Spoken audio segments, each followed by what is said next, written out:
Bienvenue pour un nouveau numéro d'Objectif Monde l'Hebdo, une coproduction entre la RTS, la radio-télévision suisse, TV5 Monde et Genève Vision. Aux États-Unis, c'est du jamais vu. 48 millions d'Américains ont changé d'emploi ces 2 dernières années. Le mouvement est tellement important qu'on lui a donné un nom, la grande démission. La révolte des salariés, c'est un reportage de Laura Aguirre de Carcer, Giona Messina, Benoît Sauvage pour Envoyé spécial sur France 2. C'était un jour comme tous les autres, dans les allées calmes d'un supermarché du Texas. Quand soudain, à travers les haut-parleurs du magasin... Chers clients, chers managers, chers collègues. Mon nom est Shanna, je suis magasinière et je veux simplement vous dire que j'emmerde les managers, cette entreprise, ce poste et ce gros paresseux de c***. Je démissionne. Je me casse. Quel salarié n'en a jamais rêvé? Démissionner avec fracas. J'emmerde les managers et ce boulot, je m'en vais. Ce genre de vidéos se multiplie sur les réseaux sociaux. Voilà ma lettre de démission. Je démissionne. Aux États-Unis, ce n'est pas seulement une nouvelle mode. C'est aussi le signe d'un phénomène nouveau. Les Américains lui ont donné un nom. On l'appelle la grande démission. Des millions d'Américains quittent leur travail volontairement. C'est un record, 4,5 millions de personnes ont démissionné en novembre. Les salariés disent qu'ils en ont assez. Le pays connaît également une vague de grèves inédite dans l'industrie, l'agroalimentaire, l'enseignement. Des milliers d'Américains sont en grève et d'autres s'y préparent. Le Covid continue de bouleverser le monde du travail. Une révolte de salariés pour de meilleurs salaires et conditions de travail. C'est l'histoire qui s'est déroulée dans cette petite ville où une poignée d'employés a défié le géant du fast-food.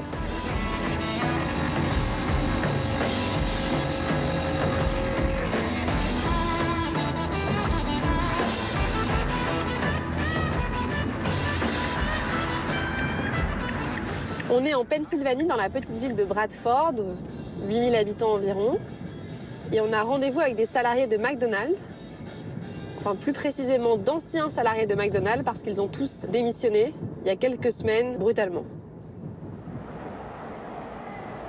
Dave Puntman, 23 ans, et Matthew Hunt, 31, ont travaillé ensemble pendant 2 ans à McDonald's. Jusqu'à ce jour de septembre dernier, où rien ne s'est passé comme d'habitude. Salut Shakira. Shakira Griffin, 17 ans, est une de leurs anciennes collègues. À McDo, ils étaient payés 9,25 $ de l'heure, l'équivalent de 8 €. En septembre dernier, ils ont demandé à être augmentés d'1 $. Notre chef nous a dit qu'on ne les méritait pas, qu'on ne travaillait pas autant qu'on le disait. On était tous traités comme des moins que rien ici. On ne nous payait pas correctement.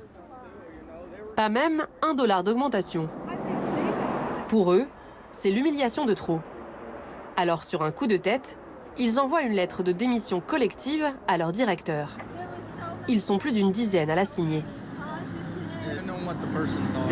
Cher Robin, nous partons tous parce que nous ne sommes pas assez payés.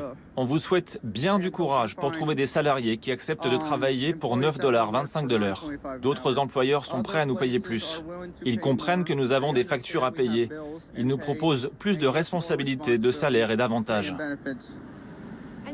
Et vous avez fermé le restaurant? Ouais. Oui, on a fermé le restaurant et on a mis un mot disant qu'on partait. S'ils ont pu se permettre ce pied de nez, c'est parce que les règles du jeu ont changé.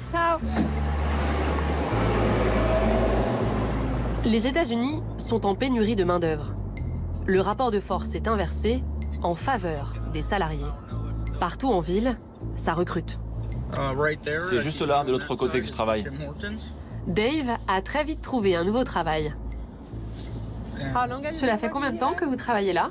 Ça fait 4 mois et je m'y plais bien. Dave y est payé 2 $ l'heure de plus qu'à McDonald's. Mais il a tout de même du mal à sortir de la précarité. Il loue cette maison 600 $, soit environ 500 € par mois.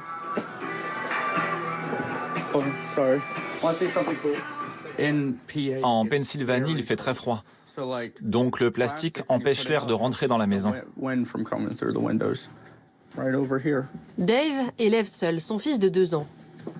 Et ça, c'est mon fils, Preston. Il est adorable, je l'adore. Il est chez ma mère en ce moment. Dave travaille dur, environ 50 heures par semaine, en horaire décalé. Mais cela ne suffit pas à couvrir toutes ses dépenses. Quand je travaillais au McDo, plusieurs fois j'ai été en retard pour le loyer. Donc je demandais au propriétaire de payer plus tard. Il n'y a pas que les plus petits salaires qui se battent aujourd'hui pour obtenir plus.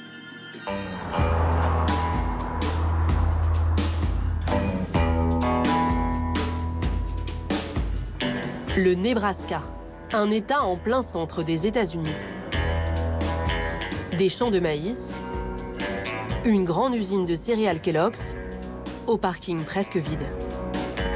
Et pour cause, les 1400 salariés de la marque sont en grève dans le pays, dont 480 ici à Omaha. Le maïs toasté, les céréales d'or. Kellogg's, inventeur des cornflakes il y a plus d'un siècle, aujourd'hui multinationale, aux 12 milliards d'euros de chiffre d'affaires en 2020. À l'heure du petit déjeuner, on a rendez-vous avec un homme qui les produit. Bonjour. Bonjour. Hi, I'm Laura. How are you? Dan Osborne est mécanicien chez Kellogg's depuis 18 ans.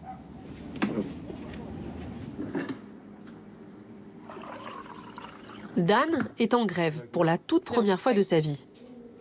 Thank you so much. Il entame sa 9e semaine sans travailler. C'est financièrement de plus en plus difficile. J'ai pas reçu de salaire depuis 2 mois. Ils nous ont coupé l'assurance maladie. Heureusement, personne n'a été malade. On n'a pas dû aller chez le docteur. Mais bon, on espère pouvoir retourner bientôt au travail et que nos vies redeviennent normales. Ils manifestent par peur de perdre leur statut dans l'usine, mais aussi leur pension de retraite et leur assurance maladie gratuite. Selon eux, Kellogg's cherche à s'en débarrasser. La plupart, comme Dan, touchent de très bons salaires. Il gagne jusqu'à l'équivalent de 8 000 € par mois lorsqu'il fait des semaines de 70 heures.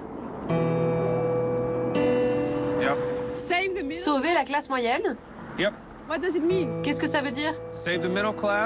Sauver la classe moyenne, parce qu'ici, on a un vrai bon boulot de classe moyenne, avec un bon salaire pour bien vivre. Une fois que tu es embauché ici, tu sais qu'un jour, tu vas pouvoir t'acheter une maison, bien faire vivre ta famille. Et c'est tout ça qui est menacé aujourd'hui.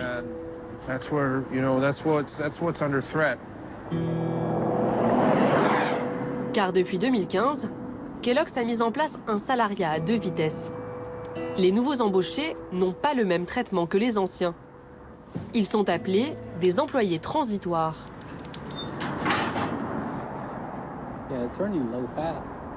Victor Francia est l'un d'entre eux.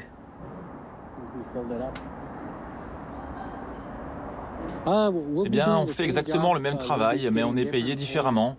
On n'a pas les mêmes avantages sociaux. C'est une grande différence? Oui, il y a un écart de 30% entre les employés transitoires et les historiques. Donc vous êtes payé 30 $ l'heure, et vous? Et moi, 19. Et comment vous le vivez? C'est vraiment très injuste. Et cela crée des problèmes entre les gens dans l'usine. Certains vivent très mal d'être moins bien payés pour le même boulot, les mêmes heures supplémentaires.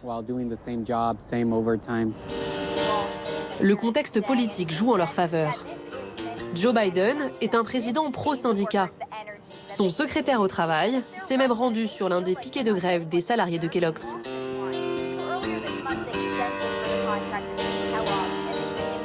Je suis ici avec vous aujourd'hui en mon nom et en celui du président Biden pour vous faire savoir à quel point le président se soucie des travailleurs américains, de leur droit à se syndiquer, leur droit à exiger des hausses de salaire et de meilleures conditions de travail. Après 11 semaines de grève, le 21 décembre dernier, un accord est signé. Il réduit les inégalités entre les travailleurs et prévoit, pour tous, des augmentations de salaire.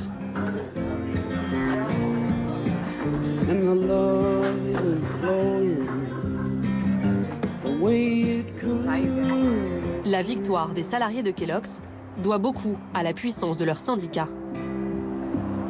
Mais aux États-Unis, ces 20 dernières années, leur influence est en déclin.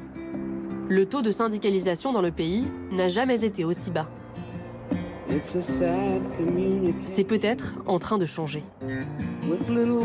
À Buffalo, dans l'État de New York, un petit groupe d'employés vient de remporter une victoire historique contre une chaîne de café.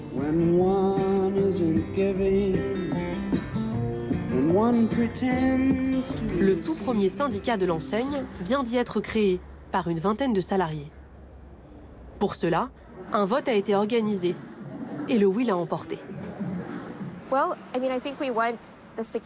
Nous voulons la sécurité qu'être syndiqué va nous apporter. Que les salariés ne puissent pas être licenciés du jour au lendemain, uniquement parce qu'ils ont 5 minutes de retard. Il y a des gens qui travaillent ici sans qui le magasin ne tournerait pas du tout aussi bien. Ils travaillent ici depuis 8 ans, 11 ans, et ils gagnent à peine quelques centimes de plus qu'un nouvel embauché au même poste. La bataille pour former un syndicat a été rude.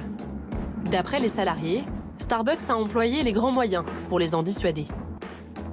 Au départ, on a été un peu naïfs. Comme Starbucks se présente comme une entreprise pour la justice sociale, différente, on se doutait bien que cela ne leur plairait pas qu'on monte un syndicat. Mais on n'imaginait pas qu'ils s'y opposeraient autant. Ils nous disaient qu'il fallait voter non, que sinon l'entreprise allait changer. Ils menaçaient certains d'entre nous. Chaque semaine, on avait des réunions où ils faisaient de la désinformation sur les syndicats. Ils semaient la peur. Starbucks se défend d'avoir tenté d'intimider ses salariés et affirme respecter leur droit à se syndiquer. Le 9 décembre dernier, c'est l'annonce des résultats du vote. Les salariés découvrent qu'ils ont gagné.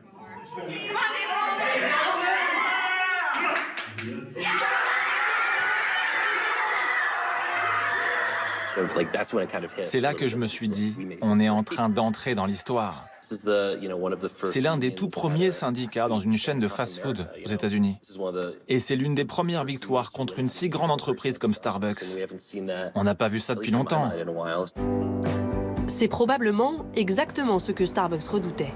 Le petit café de Buffalo est en train d'ouvrir la voie à d'autres. De l'Ohio au Tennessee, de l'Arizona à l'Oregon, en quelques semaines, les salariés d'une dizaine de cafés Starbucks ont annoncé vouloir à leur tour se syndiquer.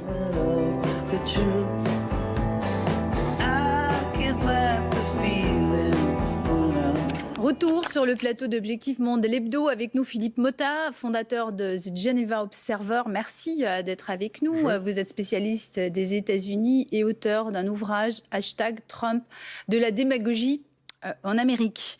Merci à vous. Et en duplex, depuis Paris, Laura Aguirre de Carcer, journaliste à France Télévisions. Laura Aguirre de Carcer, vous êtes allée en reportage justement aux États-Unis. Comment expliquez-vous ce phénomène de grande démission ? Alors, il y a plusieurs explications à cela et une des principales, c'est la crise pandémique, le Covid. Le Covid, ça a été l'occasion pour de nombreux salariés de repenser leur rapport au travail, de faire un peu pause sur leur vie et d'essayer de questionner leur rapport au travail. Il y a une deuxième explication qui est majeure, c'est celle de la pénurie de main-d'œuvre. Concrètement, les salariés aujourd'hui savent qu'il y a du boulot et donc ils ont moins peur de quitter un emploi qui ne leur convient pas tout à fait pour aller en chercher un ailleurs. Philippe Motta, en temps normal, les employés américains conservent leur poste que 4 ans. Ils changent très régulièrement. Mais là, la vague de départ, elle s'accentue nettement. Comment vous l'expliquez, vous ? C'est essentiellement le Covid, comme vient de nous l'expliquer Laura Aguirre de Carcer. Oui, je crois qu'il a tout à fait raison. Et on a en fait la pandémie a agi comme révélateur sur des conditions qui existaient un peu avant, mais qui tout d'un coup ont été amplifiées, ou sur des conséquences qui sont celles mêmes de la pandémie, en plus dans un environnement économique particulier qui est celui de l'économie américaine aujourd'hui.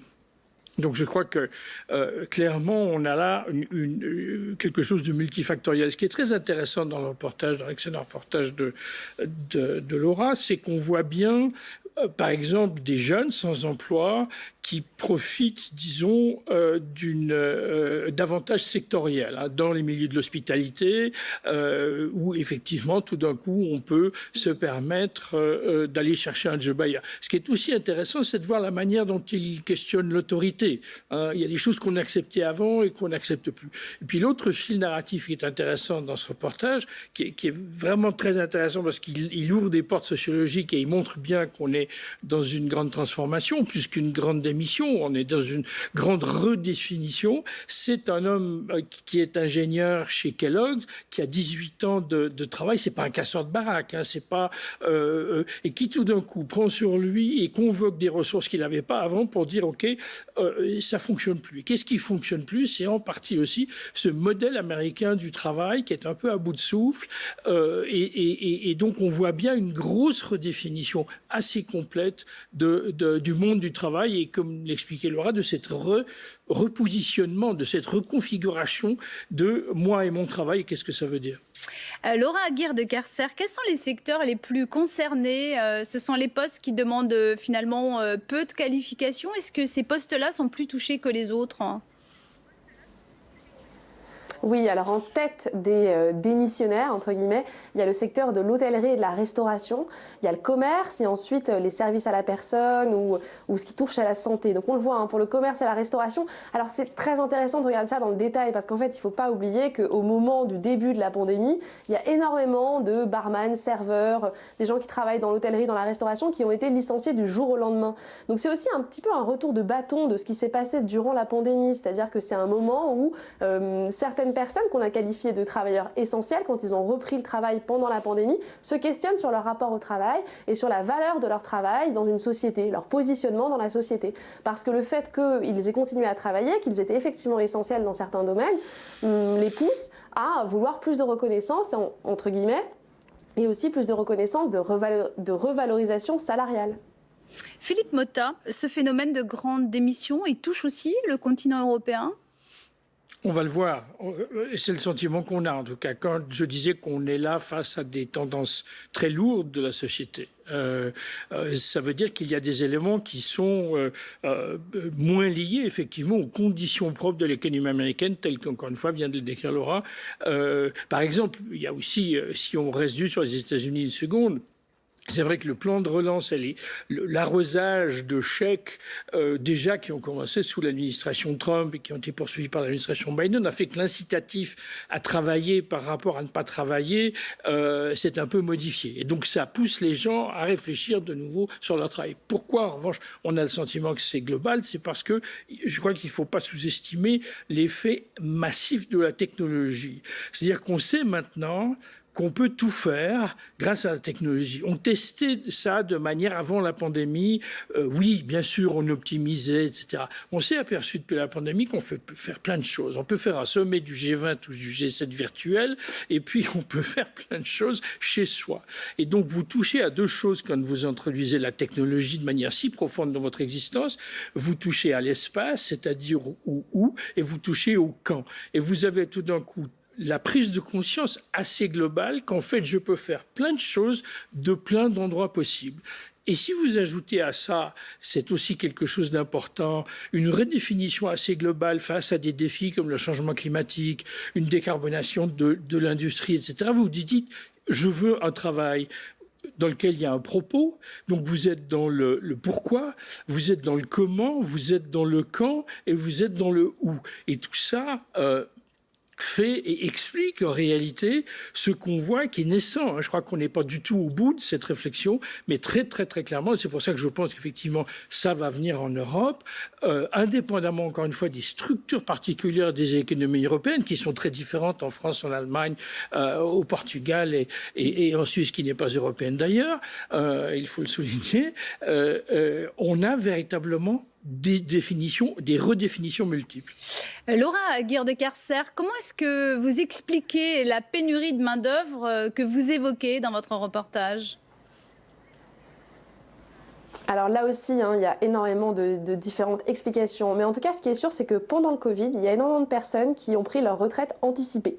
Des gens qui comptaient travailler encore quelques années et qui, au moment du Covid, se sont dit « voilà, j'arrête maintenant ». Ça, c'est une première chose. Il y a aussi énormément de personnes qui, toujours aujourd'hui, n'ont pas repris le chemin de l'emploi. On est encore dans un contexte qui est compliqué. Si on parle par exemple de garde d'enfants, il y a souvent dans des couples, la femme, souvent, qui n'a pas encore repris le chemin de l'emploi parce qu'il y a encore des complications au quotidien pour prendre en charge les enfants, des écoles qui ferment, etc., etc.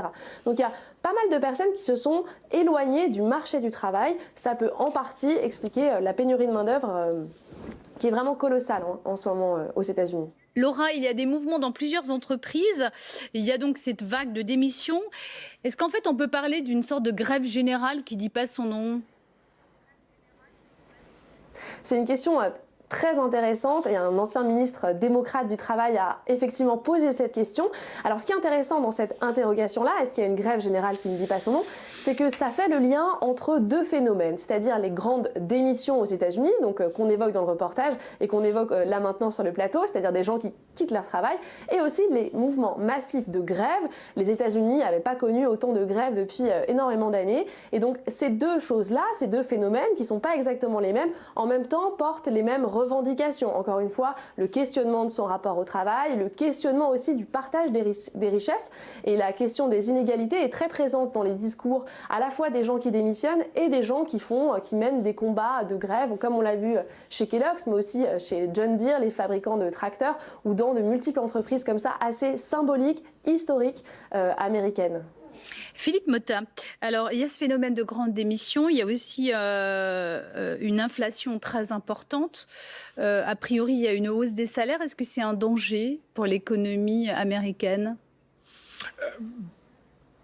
L'inflation, assurément, est un danger pour toutes les économies, y compris l'économie mondiale, surtout si on a une inflation importante aux États-Unis. Peut-être un petit, mise à jour sémantique sur l'idée de résignation, ou en français, en plus, resignation, en anglais, on a le sentiment qu'on est résigné. Démission, on a aussi le sentiment qu'effectivement, on se met en retrait.